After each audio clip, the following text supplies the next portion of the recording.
Dennis, how you doing, by the way? It's been a couple of years since you and I You spent some time care, you together. care if I smoke a cigar? Not at all. No, not at all. Secondhand smoke. Where are you? I am right now in Dallas, Texas. I can smell it, by the way. It smells I good. know. No, that's why I'm asking. I'm very courteous. I appreciate that. When you have a nose my size, I can smell cigars through Instagram Live. So I'm okay. I have that kind of a gift. I So get it. Dennis, out of curiosity, what book are you reading right now? What book are you reading right now? I know you're always reading something. Well, look, there are two answers to that. One is, here we go. Look. So I'm working on the third volume of my Bible commentary. 1, 2, 3, 4. There are 8 of these on my desk, just Bible commentaries. So I'm working on that, but I'm reading for pleasure. I'm finishing Woody Allen's autobiography. Wow. How is it so far? I'm almost done, and it was pretty riveting. But Dennis, out of curiosity, how many books you read per week or per month? Well, not more than you. And now, well, almost all my book reading, physical book, is to finish my 5-volume commentary on the first 5 books of the Bible. But the rest is I read on Audible, and I read about a book a month on Audible, and it's like dessert for me. I just it's so relaxing. So you're in California right now, I'm assuming, yes? I am indeed violating the rules regularly. I had a Sabbath dinner Friday night with 7 friends of mine in Santa Monica. I announced it on the radio, and I invited them to arrest me. So it's fair to say you didn't get arrested. Too bad, because then we could show how dangerous Newsom and Garcetti and the rest of these totalitarians are. I mean, read my column this week. I hope your people will read my column. It's up at townhall.com or my own website, Dennis Prager. And I call it Rehearsal. This is a dress rehearsal for a police state. That Americans overwhelmingly obey irrational, immoral laws. And there is like even very few people, and they're considered eccentric. I mean, people went for an Easter service in their cars, stayed in their cars in the church parking lot, and the police came to disperse them. This is the United States of America. In the name of health, you can suppress liberty in America. So let's just say that if you don't agree with that, what is the right thing to do? You're in LA. What Sweden did. Sweden was the only country on earth that kept its sense. And if we had done what Sweden did, at the rate of Sweden's deaths, we would have 20,000 more Americans the entire time would have died if at the same rate of Sweden. But it's either 12 or 20, I don't remember, and because I figured it out earlier. And given how many people will die because of the lockdown, the people who are not getting surgeries, the people who are not going to hospitals, the people who are dying at home, the people committing suicide, the people going back on drugs, dwarfs any of that. Plus the ruined lives because of this unprecedented error in human history of India, 1,300,000,000 people, 800 deaths, and they are putting people on starvation. They don't have insurance policies like we do to take care of them if they don't have food. The UN just predicted 36 countries will have a famine because of what was just done now. This is the greatest error in the history of the human race, and I never engage in hyperbole. That's a pretty strong statement to make. This is the greatest error in the human race. Yes, in recorded history, correct. Give me an example. You could say World War II, but World War II was an evil, but it wasn't an error. Oh, error. Okay, evil versus error. So what are some errors that you would say? So categorize what are some errors we made. There's nothing comparable. The world has never decided to make a unified error. Thank God for Sweden, because that's why the quote-unquote experts, one of the most, I'm trying to not overstate because I'm so angry at them. They are the most overrated group of humans on earth. Experts are almost all idiot savants. They know their field and they have no wisdom. So they are worthless, worse than worthless. 2 million prediction of deaths in the United States, and everybody panicked. Half the deaths in Sweden, by the way, are in nursing homes. Wow, interesting stat. Half the deaths in Sweden are nursing homes. So you're President Trump. I know you and I talked about you running for office one time. You said you had no desire, but let's just say you're President Trump. President Dennis Prager, you're getting news that a virus is spreading in Wuhan, China, okay? And it comes out, you know, yes, there is a virus. Yes, it's out there. You're seeing some of the stuff that's taking place. It's around late February, March. Everybody's starting to give you advice on what to do. You're hearing this name popping out, Anthony Fauci. He worked on AIDS back in the 80s. And all these names are coming up. What are you doing if you're the president? You stop flights from China, which he did, by the way, and was attacked by Joe Biden for doing so. You don't hear about that in the New York Times, but it's on the record. He attacked the president. It was January 31st, if I'm not mistaken. And that's when the president people say, oh, that's racist, xenophobic. It's part of your war against China, but he was right to do so. But I would never have said all of America, you can no longer work. We will shatter tens of millions of lives. We will send people back to drug use. We will end your dream of the business you started. Right now, what is it, 50-something thousand Americans? In 1957, we lost, what was it, 57? 120,000 Americans when we only had 200 million Americans. So it'd be 180,000. They didn't close one business. They didn't close it for the Hong Kong flu in '69 when over 100,000 Americans died. We are a new people. We are cowards. We believe that safety is God. When I want to be safe, safe is a new word. It's like No Safe Spaces, the movie Adam Carolla and I made. It's about the colleges. Oh, there's somebody coming to college you don't agree with. Please go to a safe space where you can have, we'll give you Play-Doh and hot chocolate and stuffed animals. I'm not kidding. That is what is given to the college kids. If somebody comes to college and they don't feel safe, there's no such thing as safe. Safe is in the grave. Life is not safe. Grow up. But we are run by the immature.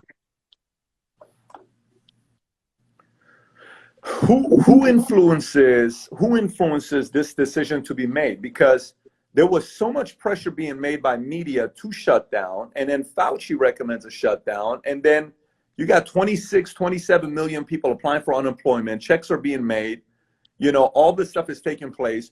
Does this kind of set the precedence in the future when another election year is coming up for somebody to say, well, listen, let's go out there and make sure we have another pandemic to shut down the economy again, to hurt somebody else? Do you see this being being added to a playbook for the future? It's not a question. In life, it's a rule. It's very hard to do something the first time. It is very easy to do something the second time. Whether it's good or bad, that's a rule of life. This is just the first time. They will do it. If the Democrats have the House, Senate, and presidency, they will do it for global warming. Because remember, this is just 50,000 or 80,000 Americans. But they believe that climate change, aka global warming, is existential. It's an existential threat, meaning a threat to the existence of the human race, not to 80,000, the human race. So if we could close down people's work and livelihood for 80,000, we can certainly do it for the human race.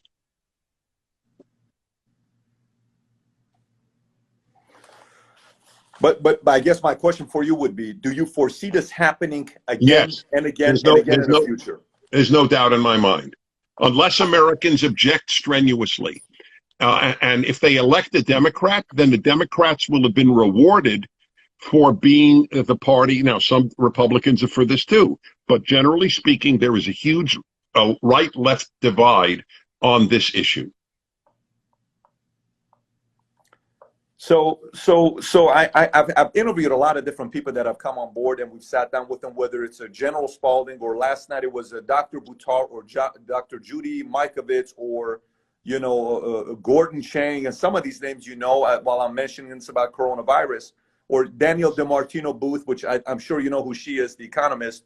There's a lot of different stories that are coming out about what's going on with this. My biggest concern is the following, is if media has this much control to use fear, where every single time there's a shutdown, and every time we continue doing this, a lot of people that are following my content, they're small business owners, they're entrepreneurs. These are people that are running a business for themselves. If every time there's a shutdown, the poor can handle it, the rich can handle it, middle America cannot handle it. Because I had a guy that was giving me a haircut this week. He came over here, my main guy that gives me haircuts. He brought his stepson, and his stepson started cutting people's hairs. And I said, so how's everything? It's a 19-year-old kid. I said, how's everything? He said, amazing. I said, really? Why is it amazing? He says, man, I mean, I applied for unemployment. I made more money in the last week than I made in the last 2 months. It's amazing. He's hopeful that this continues for a few months. So that's right. I don't see the poor doing bad during times like this. Those that are getting unemployed, they're getting better checks than they did before. I don't see the rich being affected by this because they have money. They can handle this for a couple of years. I don't think you're affected by this. I think you're probably going to be fine, saying you can probably handle this because you've made some good decisions over your career. But I see middle America getting crushed right now at a time like this. So my concern becomes the following. Here's my concern. I've come to work every day since they shut it down. Only 3 days I've not been at my office. I'm at my office right now. I'm not at my house. I'm at my office. I run a company. I got 14,500 insurance agents. We got 130 offices. I have employees over here. Slowly but surely, we're getting people to come back up. We kept 20% of our employees. We're not shutting down anything. But I knew there was going to be a risk of getting fined, and what if people complain, all this other stuff.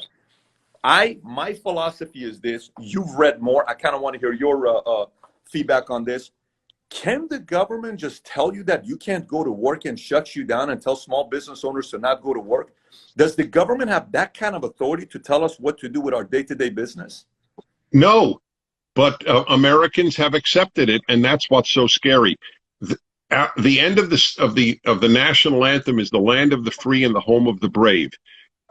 Well, 10 years, 20 years before this, I said that is no longer true. It is not the land of the free because Americans don't value freedom.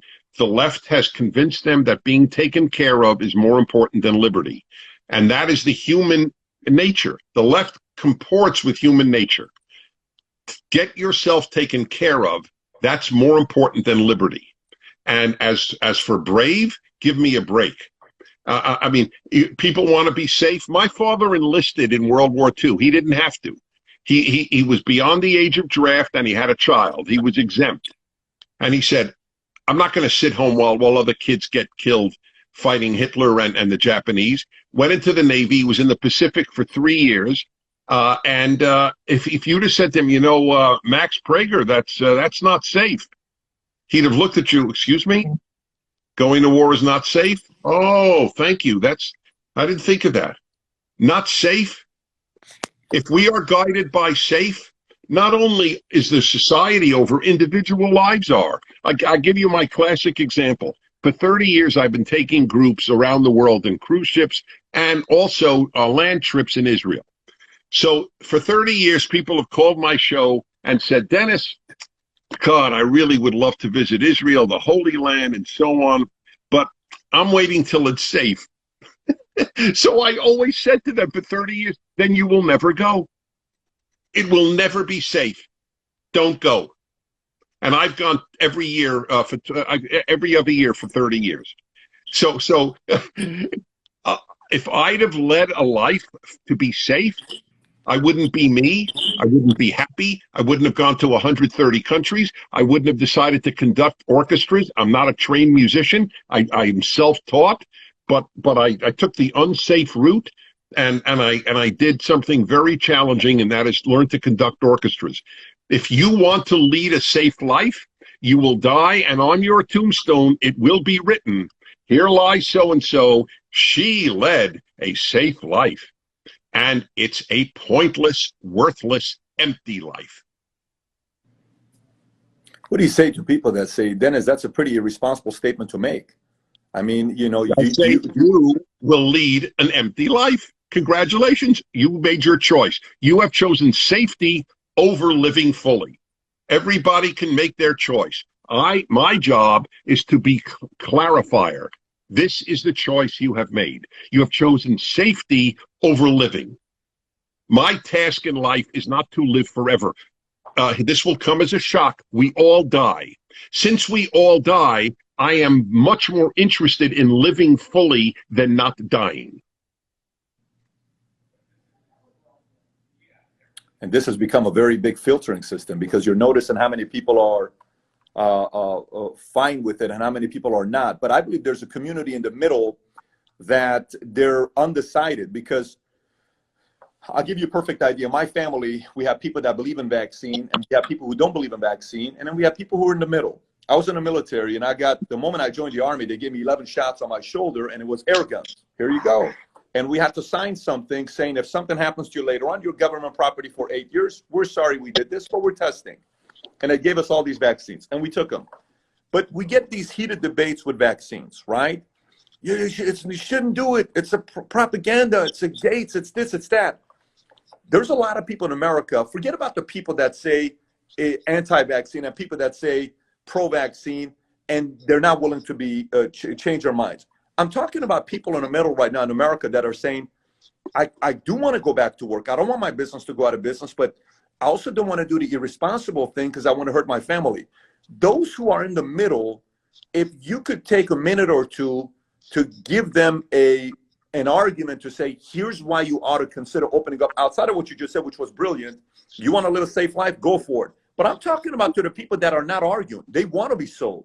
If you can give me a good argument, they're the jury. They're sitting there saying, Dennis, please sell me on why I ought to be more open to it. What would you say to them? If you're not over 75 and you don't have an underlying illness, your chance of dying from COVID-19 is approximately the same as your chance of getting killed in a car accident.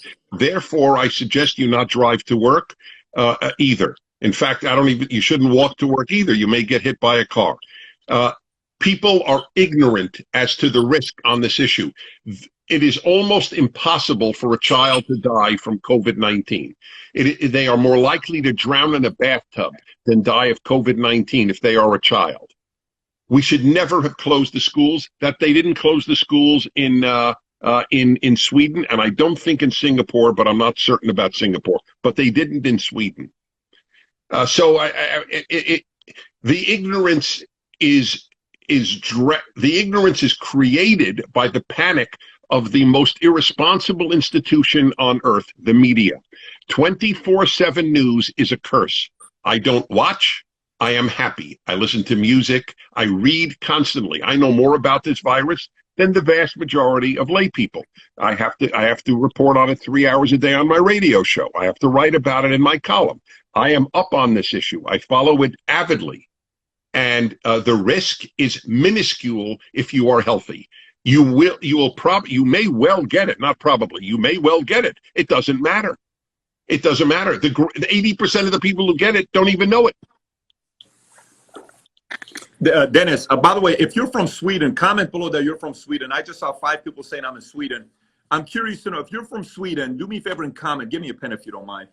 If you're from Sweden, comment and let us know, how are things in Sweden or Singapore? Let us know if you can just kind of give us an update how things are in Sweden. I saw a handful of people say they're from Sweden. So, okay, Dennis, next question. So let's just say we go the way we're going right now. Shutdown stays the way it is in California, and they lag it. Garcetti lags it in LA. Newsom lags it, and they're going through what they're going. What is the consequences of this? I saw somebody ask this question. What are the consequences of this 5-10 years from now? Not short term, but long term. I don't make such predictions because it's impossible to know. I can only say that the demise, what I just read was about 1/3 of mom and pop businesses will go out of business. So therefore, whereas you now had Jerry's restaurant, you will now have another chain, another Subway, another Chipotle, or what have you.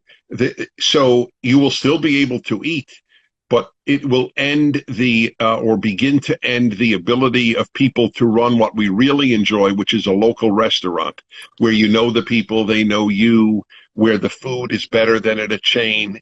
And so the country will be run by gigantic businesses, and instead of the great joy of America, which is exactly that middle class that you were talking about, that you were referring to. So it's the only good thing that might come out of it is more people will not send their kids to college for $70,000 a year and waste their money. That's the one silver lining I could see in this. I got college is a wasteland. I got Armin Nasiri from Sweden, who's saying restaurants and gyms are closed. They're packed. They didn't shut down. You cannot visit elderly homes, is what he's saying. Nothing's closed. The only thing they have is you cannot go to a place with more than 50 people. That's he's exactly correct. He got it right. Half the deaths in Sweden are in elderly homes, by the way, which is an unbelievable tragedy, but it should show you how little the risk is to the rest of humanity. Interesting. Very interesting. Dennis, somebody asked the question, what are your thoughts about Bill Gates? It's a handful of people have been asking this question. What do you think about Bill Gates? I think that the belief in America that if you make a lot of money, you have wisdom, is one of the stupidest notions the human species can hold. There is no relationship between making a ton of money and wisdom. You are only good at one thing, which is fine. I don't knock it. You're good at making money. Do we care what great shortstops think? Why isn't anybody talking to Derek Jeter? I am as interested in Derek Jeter's views about the world as I am in Bill Gates. Derek Jeter's the great shortstop. Bill Gates is a great entrepreneur. So what? So whose opinion should we be concerned about? If you're saying people who have earned our right to be considered wise. That's it. They're the only people. Only. But because we don't value wisdom any longer, secular society values knowledge, not wisdom. So we think if you're a professor, you will have good advice. But there's no correlation between knowledge and wisdom. And there's no correlation between being a billionaire and wisdom. It is the age, I wrote about this 25 years ago. We live in the age of non-wisdom. So, I'm sorry, Dennis, whose advice do you take? So if you're saying somebody with wisdom. There are so many people that I believe are wise, including my best friends. I have friends who are 50 times wiser than Bill Gates. They run rings around Bill Gates with regard to wisdom. Or the people I read on the internet, like Victor Davis Hanson, who happens to also be a professor. That guy is wise. And you know, what's the professor, of course, in Toronto, me and names, Jordan Peterson. Yes, that man has wisdom. Wisdom is earned. I earn your. I have a billion views a year at PragerU. I have 600,000 views every week to my fireside chat. I have X numbers of readers. I have earned these people's respect over the course of a very long life. That's how it works.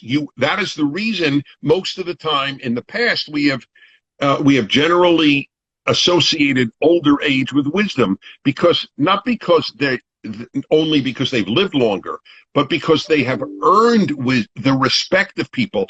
You don't look to a 20-year-old for wisdom. And when I was 20, I didn't assume I had any. I knew I had to learn from others. We're not asking 20-year-olds what should we do about the virus. They could be brilliant. They could be a Harvard genius, but we don't care because they didn't earn the credentials of wisdom. Dennis, that could sound a little bit arrogant. Well, let me argue, and then you can come back and answer this one. Some may say Bill Gates has also earned the respect and the wisdom from people who follow him for decades. The guy's You're right. And anybody, you're right. And anybody, so you who listen to Gates, you have to ask yourself, am I listening to him because of his wealth or because of his wisdom? If he has earned the right for you as a wise person, listen to him. I think he's a fool. But if you think he's wise, obviously, why do you I'm think sorry? Because of the things that he has said now with regard to, he's a totally, he who lives in this mansion, who goes anywhere he wants, I don't even think, literally, I don't think he can identify with the guy who's lost his business. And I don't blame him. I don't think it's possible in general to identify with people in completely different circumstances. We can sympathize. It is almost impossible. I can't empathize with my wife who gave birth. I can't empathize with childbirth. I can sympathize, but I can't empathize. I don't think Bill Gates can empathize with the guy who has just lost his life savings because of this lockdown. Bill Gates knows what's going to happen with regard to COVID no better than I do, and probably worse. Dennis, you sound like just so you know, you sound like a liberal talk show host, because you're calling out a billionaire entrepreneur. You're a conservative. What do you say to people that say Donald Trump is a billionaire? What it is to go shopping? Hold on, you're breaking up. Wait, you're breaking up a drop. What do I say to people who say Donald Trump is what? So what do you say to people that say, well, this president, he doesn't know what it is to be middle America. He's been rich his entire life. You're right. That's fine. I don't say he does. It's irrelevant. It's irrelevant. You're saying listen to people that have wisdom. So does that mean somebody who is rich doesn't have the wisdom to No. I was only mentioning, not at all. There are rich people who have wisdom. There are poor people with wisdom. Wisdom does not know. All I'm saying is ask people think. Excuse me. People think that if you have a PhD, you have wisdom. People think if you have a lot of money, you have wisdom. Both are wrong. PhD means you have knowledge, and only knowledge in the area you have a PhD in. Got it. And people who have $1 billion, clearly, I mean, I admire Gates tremendously for what he did in Microsoft. It's a revolution. It's astonishing. I thank him for his inventions. But I have zero interest in his views on the virus or the lockdown. He has not earned my attention span in that regard. If he had something to say about computers, I would tune in a nanosecond. So, okay, so now let's separate Gates and let's separate Trump. So do you believe in Anthony Fauci's wisdom? No. Anthony Fauci, all Anthony Fauci knows is medicine. He should talk about a lockdown as much as Derek Jeter, the famous Yankee shortstop. I am told these people, their record, the record of these people, the only reason this happened is because of the people in his profession who said 2.2 million Americans will die. So far, 50,000 have.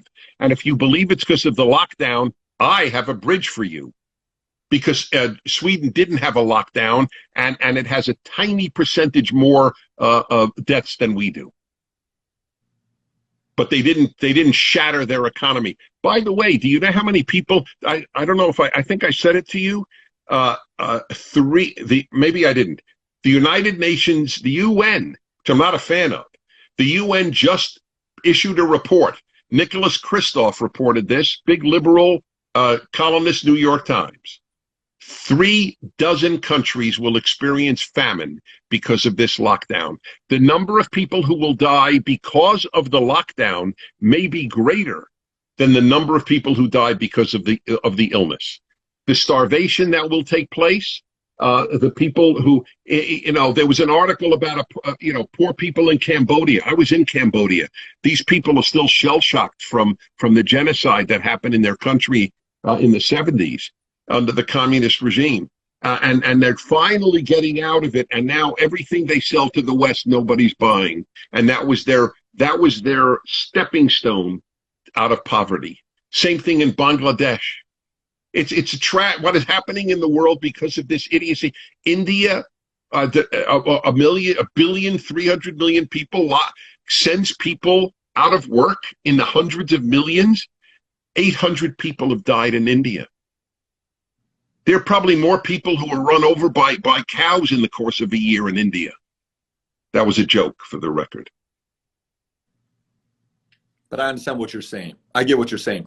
It's a little bit confusing for the audience right now. A lot of people are saying, I'm getting confused. And here's why I think they're saying they're getting confused, and I'm watching them. They're saying that this wisdom thing is confusing. So I asked Gates, you said, if I want to talk to somebody about entrepreneurship and technology, I'll talk to Gates, okay? Because he has wisdom in hypothetically. Trump is Trump. Then I said, Anthony Fauci. Then he said, Anthony Fauci doesn't have wisdom in the area of lockdown. Anthony Fauci was asked when we should stop the lockdown, and he said, when we approach 0 deaths. That's answer is idiocy. Idiocy. It's not just not wisdom. It's the opposite of wisdom. It is completely destructive. Can you elaborate? Yes. The amount of suffering and death that is caused by the lockdown is infinitely greater than a handful of COVID deaths as you approach 0. It's beyond belief. I can't, or worse, Cuomo, listen to Governor Cuomo. He's so impressive. Governor Cuomo said a month ago, I play it on my radio show regularly, if my lockdown of New York State saves 1 life, I will go to bed happy.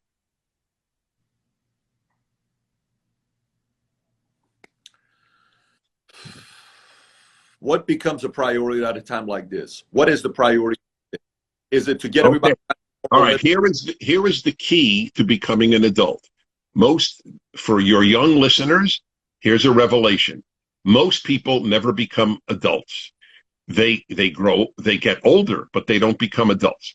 You become an adult when you decide to become an adult. One of the keys of being an adult is to always ask this question: what is the price? A child doesn't understand that. An adult should. Everything comes with a price. If you get married, what is the price of marrying? What is the price of staying single? What is the price of having children? What is the price of not having children? That is the mature way to lead life. Always ask, what is the price of putting tens of millions of Americans out of work? What is the price of not? What is the price of depriving people of the right to go around? I broadcast from Glendale, California. They made an announcement. Even if you are walking your pet, you have to wear a mask. Of course, I don't wear a mask when I take a walk in Glendale, California. I hope they arrest me. These people are fools running Glendale, California, and most other cities. Because I'll tell you why. Because they don't know what they're talking about. They have no idea how it's communicated, and they want to look. This is the new motto in America. The new motto is better safe than sorry. And that's it. That's the motto of the country. That's why the country may fail. The United States of America is an experiment in liberty and bravery. We are showing neither. By the way, I'm curious for everybody that's watching this right now, how many of you guys lost your jobs, or you run a business and you're about to shut down your business? If you lost your job or you are about to lose your business, comment below. I'm curious to know how many people are going through that challenge right now. How about the stimulus? How about all these times that we're bailing out another check and another check, another check, another check, another check? It's like DJ Khaled, another one. It's constantly another check coming out. How long can we sustain this, sending checks to people? Well, according to the left, forever. That the country will keep printing monopoly money does not trouble them, because their view is the more people dependent upon the government, the greater the power for the Democratic Party. And they're right. That's exactly right. That's why all government workers vote Democrat and almost all middle-class business owners vote Republican. People who take care of themselves and others, they vote Republican. People who are taken care of, they vote Democrat. It's a bold statement right there. It's a very bold statement right there when you're saying somebody... Well, it's either true or not true. I don't know if it's bold. Yeah. But yeah, I'm not far off with you disagreeing on this. I run a sales organization. I can tell you there's people that are constantly wanting leads, and there are those that go find their leads. Typically, the guys that find their leads, they don't care if you give them leads. They're fine if you don't send them leads because they figure out a way to make their own money. Those who rely on leads are the ones that typically complain the most. I don't know why this law is in the world of sales, but some of it applies also in life. My father was the president of a synagogue. And I was a little kid, and I'll never forget him saying, you know, the people we give free membership in the synagogue to are the ones who complain the most. There's so much truth behind that. Yeah. That's so amazing. There's so much truth behind that. You know, I want to share this with you. I had a lady that called me. Her and I were talking. This is a woman who one time we're having this conversation together, and she told me, she says, you know what's the closest thing a man will ever experience to giving birth? I said, what's that? She said, starting a business. I said, tell me what you mean by that. She says, I've given birth to 2 kids, and I've started a business. She says, when I gave birth to my kids, labor lasted for 24 hours. She said, but when I started a company, that pain lasted for 5 years. Every other day, we almost went out of business. It was very painful. She said, what most people don't realize is when somebody starts their own business, it is a form of their baby. It is a form of their baby that they put the time into starting the company. So for me, when I get a lot of calls that people call me and they're founders, they're entrepreneurs, they run businesses, I tell them, I said, is this your baby? Yes. How do you take care of your baby? I protect it. Make sure you protect your baby because no one's going to care more about your baby than you are. And this is why you're seeing a lot of people here in Dallas. A lady had her hair salon and she kept it open. African-American lady has her hair salon and she keeps it open. And they came down and they say, you have to shut this place down. This is not an essential business. She says, you can find me. I'm not shutting this place down. I'm keeping my business open because I have to make my money. I have to go out there and make my money. So what I'm most curious about, Dennis, is not that we disagree on a lot of things you're saying. I just asked the question because I'm asking the question of what some generations may be thinking about because they may disagree with you. And I want to get some discourse here. The part I'm curious about is the following.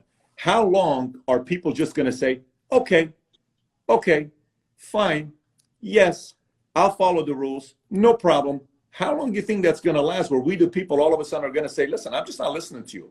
I'm going to get to work. In California, some people went to the beach this past weekend because we got hot weather. And I was thrilled that they went to the beach. And Governor Newsom just made an announcement that he's going to clamp down with more laws to make sure this doesn't happen. This is the best example, one of the better, not the best, but a really good example of the moral necessity of civil disobedience, which is particularly funny since California is a sanctuary state violating federal law on illegal illegal immigrants into the United States. So he's a big fan of civil disobedience, and so am I when it's moral. This is the test. Are we the land of the free or the home of the brave, or the land of snitchers? Mayor de Blasio told New Yorkers to photograph people who are gathering in more than 2 people or whatever it is, and outside, and take photos and send it to the police. This is truly, that's why people should read my column this week. It's at the town hall, DennisPrager.com. It is literally the skeletal creation or the bases of a police state. I never thought this would happen in America. I have to say, I'm not an optimist in life. I'm an optimist for my own life, but I'm not an optimist for the world. There's been too much evil. I'm not an idiot. But I never thought that I would live to see Americans go, yes, I will do something stupid. Yes, I will allow my business to be crushed because I'm in Idaho but more than half the deaths in America are happening in the New York metropolitan area. But I should go bankrupt here in Idaho. I don't think people are going to just sit around. Well, they have. I'm sorry. They have. Oh, what I think, here's what I think about the following. You know, when you got a father and the kid is pulling on the jacket, some fathers can only take 4 times. Some fathers can take it 10 times. I hope you're right. But there's no father in the world that will let the kid do that for days. I don't think that's going to happen. I think people are going to get sick of it, and they're going to respond. And once they do, I've been through it. I'm from Iran. So to me, I'm used to this kind of stuff. This is very normal for somebody that was born and raised in Iran. In America, this is weird. But to us that came from Iran, this is just another day in Iran. I mean, weird things. That's right. That's correct. This is police state. Yeah, I don't see this thing being going on too long. I see people getting. Well, listen, it's astonishing that it's gone on this long. We're talking now 6 weeks. I agree. It's supposed to be 15 days. It's now 6 weeks. Well, you know, there are people who rely on people like Fauci and Trump and the experts to make the right decision. And when the data comes out, and some of these data guys are coming out and projecting 2 million deaths by this time, and we're not hitting those numbers. That scares the hell out of a lot of people. And a lot of people, you know, the fear tactics that's going to, do you want your parents to die? Do you want your kids to die? Do you want this person to die? And they're using all these, you know, stories that you're seeing. I can see that being very effective. But I just think people realize, and listen, I got it. It happened. Yes, we understand. I just need to make sure I'm ready to get back. And we're going to get back to work. Texas, just so you know, I don't know if you know what's going on this Friday with Texas. Restaurants, many of them are opening up this Friday. Not the ones that are corporate. The corporate ones are not opening up in Texas, but a lot of the companies, restaurants are opening up this Friday. My wife just texted me right now. She said, "What restaurant you want to go eat?" I said, "Check with Fleming's, Papa Bros." And she called Fleming's. They're not opening up, but Fleming's headquarters, you know, they're hesitating. They're not giving green light. Papa Bros, they don't know yet. Capitol Grill is most likely opening up. So I'm going to have my burrata cheese salad this Friday, by the way, just so you know. I envy you. I live in the police state of California. You know, so few people have died in this state. It's, by the way, I'll give you another example of how Americans are misled. They're constantly told, oh, the number of cases is skyrocketing, the number of cases.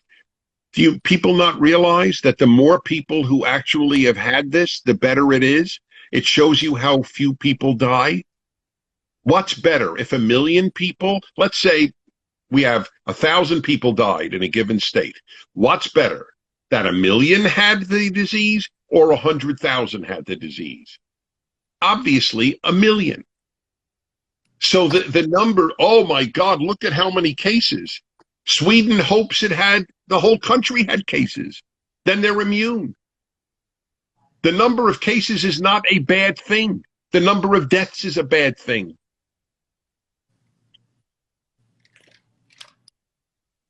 Number of cases is actually a good thing. But they'll never have a guy like me on CNN. And the two ER doctors who had 4 or 5 million views, these Bakersfield, California doctors, YouTube took it down. I know, and what's weird about it is there's nothing weird. Forgive me. It's the only time I'm disagreeing with you the whole time. It is not weird at all that YouTube took it down. Google is a left-wing site that, and if you differ with them, they don't want you heard. Here's what I mean by what's weird about it. They took it down from a left-wing network. It was on ABC when they took it down. Did you ever see the interview with the CEO of YouTube on ABC on 60 Minutes? Did you ever watch that? No. I'll text it to you afterwards. You have to watch it. You got to watch it. Because you're seeing the ABC 60-minute lady sitting there calling out the CEO of YouTube saying, why are you letting all these journalists keep making content? They're not journalists. We're journalists. We do proper vetting and investigation. And she said, we're not a journalistic site. We're a social media site. She says, you're not a social media site. You're a content creating journalistic site. So the battle going back and forth, mainstream media cannot stand a lot of these guys that are creating content on YouTube.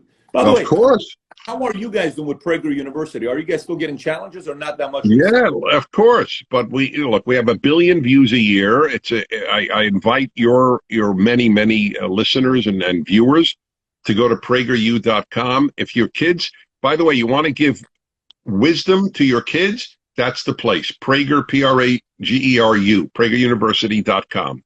We have former prime ministers, Pulitzer Prize winners, professors.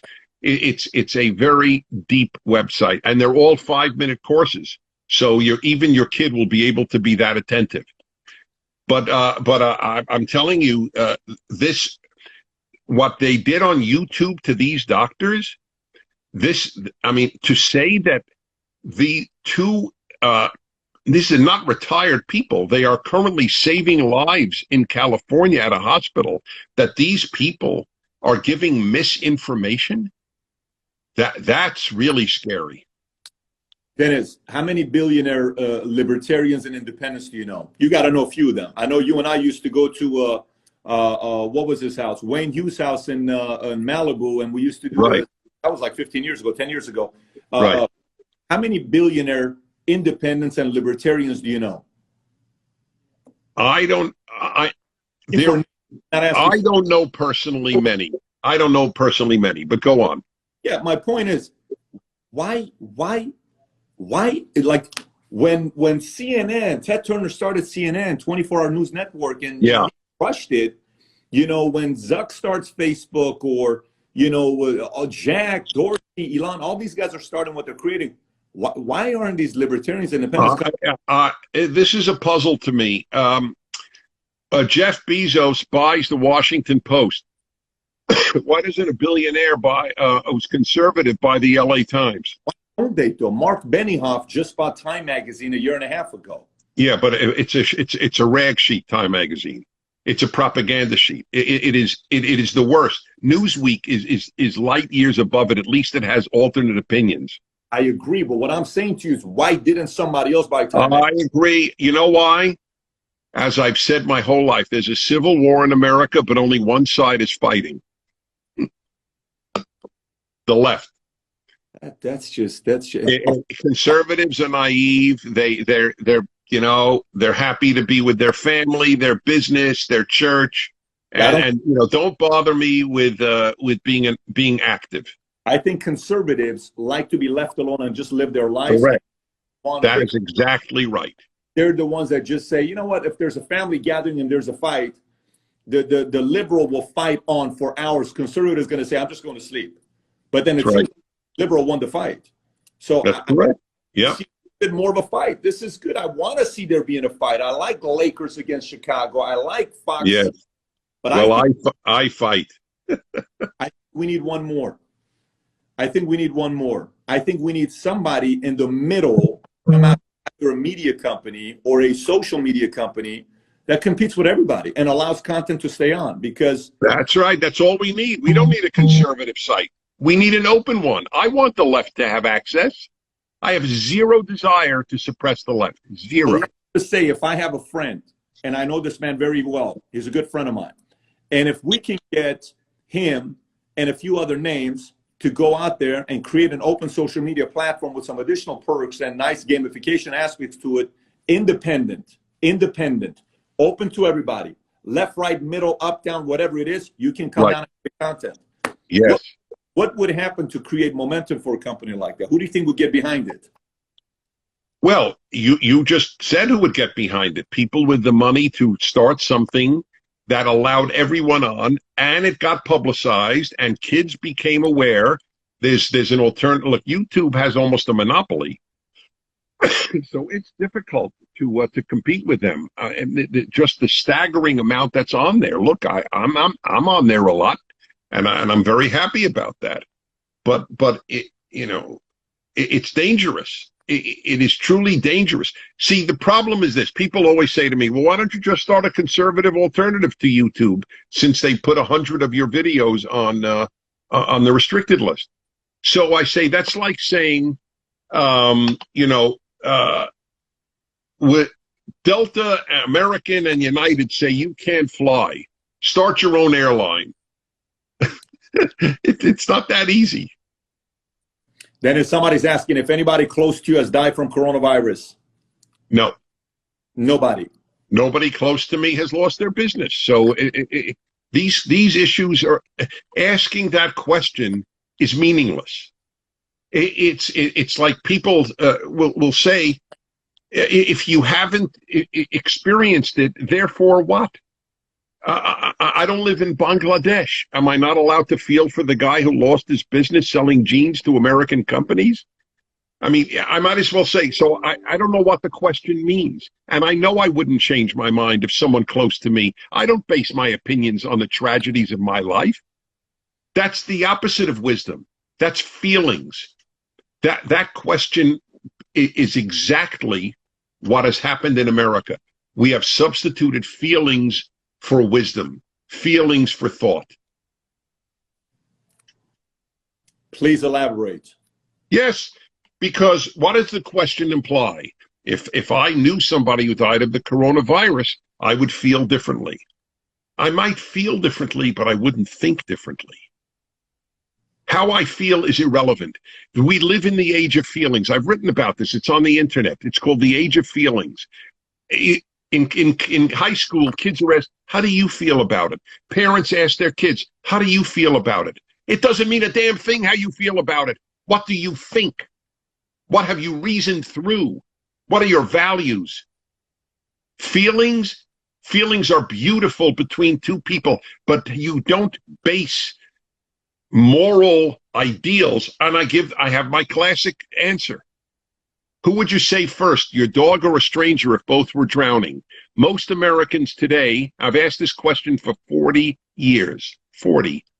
And the ones I asked 40 years ago are now 60. And they say, oh, I would save my dog. Why would you save your dog? Because I love my dog. I don't love the stranger. But that, in my value system, is the wrong answer. I believe human beings are more valuable than animals because I am a Jew who believes in the Bible, just as a Christian would. And we are created in God's image. Dogs are not. I own 2 dogs whom I love. I would save a stranger before my 2 dogs, even though I would feel much more love for my dogs than a stranger. I don't love strangers, but I do what is right, and I don't follow my feelings. That's a very deep statement. Somebody could call it cold, you know. No, it's very warm. You speak to the stranger's family afterwards who said, you know, my dad was drowning. Why didn't you save him? And you'll say, oh, because I love my dog. Who's cold exactly? I'm on your side. I have 2 dogs, and if I see a stranger, I'm going to go out there and save them. I fully understand, but some people will call it cold. Some people will. Yes, so of course they will, because they assess it based on feelings. Cold is a feelings issue. Do you think it's good the fact that politically America is so divided right now? Do you think that's a good thing? No. So why don't you think it's a good? You think it's good that if we all got along, then we agree? You think that'd be a better place to be? If we all got along with what I believe in, it would be better. If we all got along with what the left believes in, it would be the end of America. So it depends, you know, but I'm being totally honest with you. If everybody agreed with you, you would be jobless. That's fine. It's better for America if everyone agreed with me, and I would be jobless. I'm prepared to be jobless for America to be a better place. Oh my gosh. You see, to me, it's the other way around. I think opposition is good because it toughens us up. I think a little bit of that is good. Like, I like the fact life provides enough opposition without having morons tell you that bigger government and being taken care of instead of liberty is a good thing. Believe me, life has enough challenge without having people ruin it for you. I think you secretly love liberals because you like a good fight. I know I do not secretly love, I secretly love liberals, but I do not secretly love leftists. I draw a big distinction between liberal and left. For some, I know you explained it to me last time, but for some who don't know the difference, can you tell us? Yeah, I'll give you one big example. Leftists believe in black dormitories and black graduations at colleges. Liberals do not. Liberals believe in racial integration. Leftists believe in racial segregation. Okay, for some who don't have a PhD, can you break that down, please? Yes. Many colleges have all black dormitories. The last time we had all black dormitories was in the South when it was segregated. I was raised a liberal. Liberals believe in racial integration. Racial segregation is dormitories based on race. I'm completely opposed to that. I don't want all white dormitories. I don't want all yellow dormitories, all red dormitories, or all black dormitories. The whole purpose of America is to integrate. I have two neighbors. I live in a dead end. One is Arab from Syria, Lebanon, and one is from Korea. I love that. And I'm a Jew. This is America. But you also want everybody to agree with what you believe in. Yeah, that's correct. The basic Judeo-Christian American values that founded this country. It's a very good system. It's made a good place. What are the chances of it ever happening where everybody agrees on the same system? For a large percentage of American history, there was a general agreement in what I call the American Trinity, the three things that are on every American coin.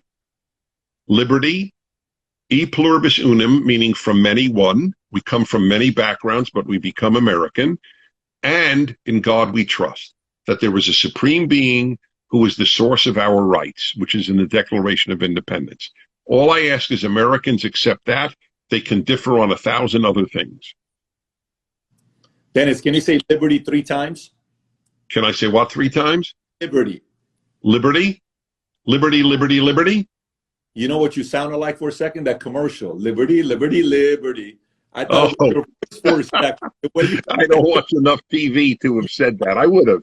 You to do the commercial. It's making sense now. You're making all your money from these advertising dollars you're getting.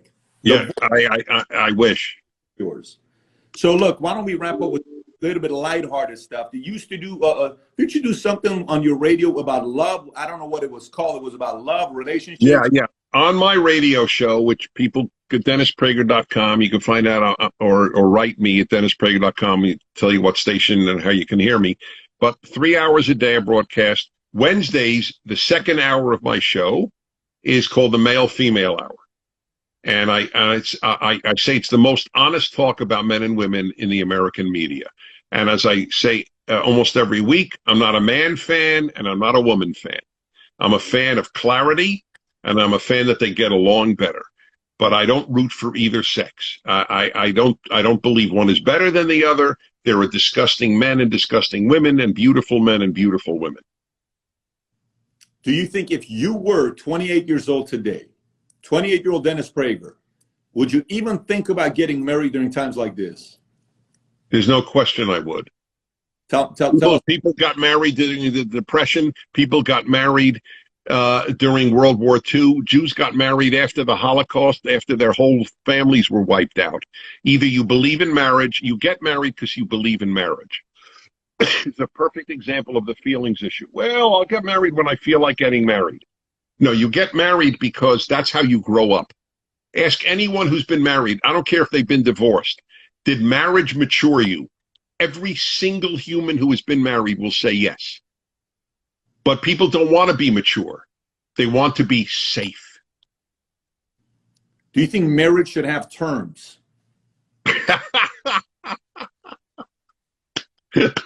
Well, I have lived that, but it is not my recommendation. The ideal is that you grow together and you stay together. It's a challenge. My parents were together for 72 years. What if marriage is like every 4 years you campaign and you ask family whether you should stay together? Well, actually, there is. I do have a variation on that.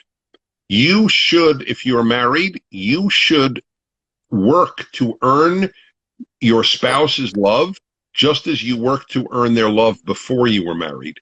Never take your spouse for granted. That's the single biggest piece of advice I give people. People get married and then they think, oh, I got him, I got her, I don't have to work to get her. You know what my favorite verb? Earn.